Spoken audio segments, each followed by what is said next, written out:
Full frame used to be locked behind a paywall. Heavy bodies, pro-only price tags, and zero chance for a normal photographer to ever hold one without feeling like an imposter. But Canon did not just make cameras. It built a system, a slow and deliberate ladder that pulled millions of people into the full-frame dream without them even realizing it. And the wildest part of this whole story? One of the most important cameras on this ladder is not even full frame. If you are new here and you love deep dives into camera history, technology, and the gear that changed everything, make sure you hit subscribe, because this channel is where we go deep when everyone else goes wide.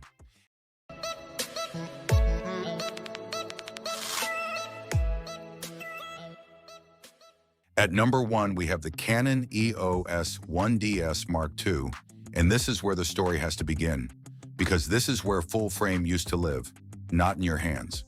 Not in your local camera shop window with a friendly price tag. This camera lived in studios. It lived on the shoulders of professionals who charge more per hour than most enthusiasts earned in a week. Released in 2004, the 1DS Mark II carried a 16.7 megapixel full-frame sensor and wore the 1 Series badge, which in Canon's world was never a casual statement. The 1 Series was Canon saying, very quietly and very firmly, this is not for everyone. And it felt that way. The body was built like armor. The controls were precise and deliberate, designed for someone who already knew exactly what they were doing. If you saw one of these at a wedding or on the arm of a photographer in a studio, you did not think maybe I could own that one day. You thought that person is in a different league. That was the psychological reality of full frame in 2004. It was not just expensive, it was distant. And Canon knew that distance had to shrink before the dream could grow. Today, you can find a used 1DS Mark II somewhere in the range of 219 to 349 euros on the used market. That number alone tells a story. What was once a flagship professional tool, the gatekeeper to full-frame image quality, is now a bargain bin discovery. But back then, it represented everything ordinary enthusiasts could not yet touch. It set the ceiling. And without that ceiling, the cameras that shattered it would never have felt as important as they did. At number 2, we have the Canon EOS 5D, the original, the classic. He's the one people still talk about with a kind of reverence that has almost nothing to do with megapixels. Released in 2005, this was the camera that broke the wall. Canon built it specifically for advanced amateurs who wanted the quality of full frame without needing to carry a body that looked like it belonged in a war zone. It was smaller, it was lighter, and for the first time, full frame did not look like a spaceship. It looked like something you could actually carry. The 5D Classic had 12.8 megapixels, and people who have shot with it will tell you those pixels felt different. The color, the tonality, the way skin tones rendered in low light. There was something about those files that felt, and this is the word people always reach for, human, not clinical, not ultra-sharp in that cold digital way, a human. And that quality, combined with a body that felt approachable, turned the 5D Classic into the camera that enthusiasts saved for, sold lenses for, told themselves just one more freelance job, and then I can finally get one. This camera now sells in the used market for as little as 49 euros on the low end, and up to around 259 euros for cleaner copies. Think about what that means for a second. The camera that once represented a dream, the one people pinned their creative ambitions to, the one that made full frame feel like it might actually be possible, is now available for less than a nice dinner for two in most European cities. That affordability shock is part of what makes the 5D Classic's legacy so powerful. It was the door that opened, and once it opened, people started walking through. Before we keep climbing this ladder, if this kind of storytelling is what you come here for, the deep history, the emotional arc behind the gear, make sure you are subscribed to AltBuzz Archives. Hit the bell so you never miss when we go deep like this. And if any of these cameras have caught your eye, there are Amazon buying links in the description where you can explore them yourself. Now let us keep going. At number 3, we have the Canon EOS 5D Mark II, and this is where things stop being quiet. Released in 2008, the Mark II did something no Canon EOS camera had ever done before. It introduced full high-definition movie capture to the EOS system, and in doing so, it accidentally started a revolution. Suddenly, the 5D family was not just a tool for portrait photographers and documentary shooters. It was a cinema camera, a legitimate, shoulder-able, lens-swappable cinema camera that indie filmmakers could afford to rent, or on a good year, even buy. The Mark II had 21.1 megapixels and that same beautiful full-frame rendering that made the original 5D beloved. But it was the video capability that transformed the 5D line from a respected camera into a cultural object. Short films were made on it. Music videos were shot on it. Small studios started asking why they were renting traditional video equipment when a 5D Mark II with a fast prime could produce results that, in the right hands, looked like they belonged on a screen. The camera became aspirational in a different way than the original 5D. It was not just the camera you wanted to own as a photographer. It was the camera you wanted to own as a creative. That shift mattered enormously for Canon's full-frame story, because before the Mark II, full-frame was still largely a still photography conversation. After it, full-frame became something bigger. It became a creative identity. Owning a full-frame Canon was no longer just about image quality. It was about being the kind of person who made things, who created, who saw the world through glass and light and chose to capture it on the format that felt most cinematic.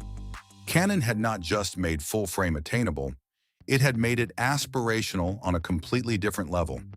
Now, if you are finding real value in this kind of deep storytelling and you want to be part of the community that cares about this stuff on a deeper level, we do have membership options here on the channel. For $7 a month, core members get a loyalty badge, custom emojis, priority replies, early video access, and members-only polls. For $20 a month, elite partners get all of that plus exclusive shorts, video shoutouts, and members-only content. It is not about perks, really. It is about being in the room with people who genuinely care about camera history and where imaging is going.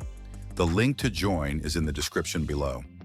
At number 4, we have the Canon EOS 50D, and this is the part of the story that nobody tells. Every narrative about Canon full-frame wants to jump straight from the 5D Mark II to the 6D, as if the enthusiast audience simply waited patiently and then upgraded. But that is not how real photographers worked. Real Canon enthusiasts in that era were not sitting on 5Ds. Many of them were living in the double-digit APS-C world, the 30D, the 40D, and then in 2008, the 50D. And the 50D was not a consolation prize. It was a seriously capable camera. 15.1 megapixels on an APS-C sensor, the BG-E4 processor, a comfortable and confident body with controls that felt genuinely professional without being intimidating. This was the camera where people learned manual mode properly, where they bought their first fast prime, where they started thinking seriously about depth of field and low-light performance. The 50D was where Canon users became Canon photographers, and that transformation was essential, because it built desire.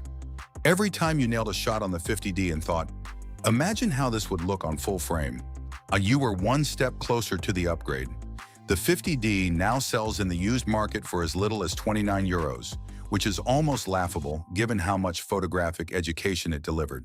But that is the beauty of this camera's role in the story. It was never supposed to be the destination. It was supposed to be the training ground. The body that made you fluent in Canon's language, comfortable with EF mount glass, and hungry for something more. The 50D did not give you full frame. It made you want it badly enough that the next step felt inevitable. And Canon knew exactly what it was doing. We are almost at the top of the ladder now, but before the final step, if you have made it this far and you are not subscribed yet, now is the time. Hit subscribe and join the AltBuzz Archives community. This is the channel for people who love the history, the psychology, and the future of imaging technology. Let us get to the payoff. At number 5, and this is the resolution of the entire story, we have the Canon EOS 6D. Released in 2012, the 6D was Canon being completely honest with its audience for the first time.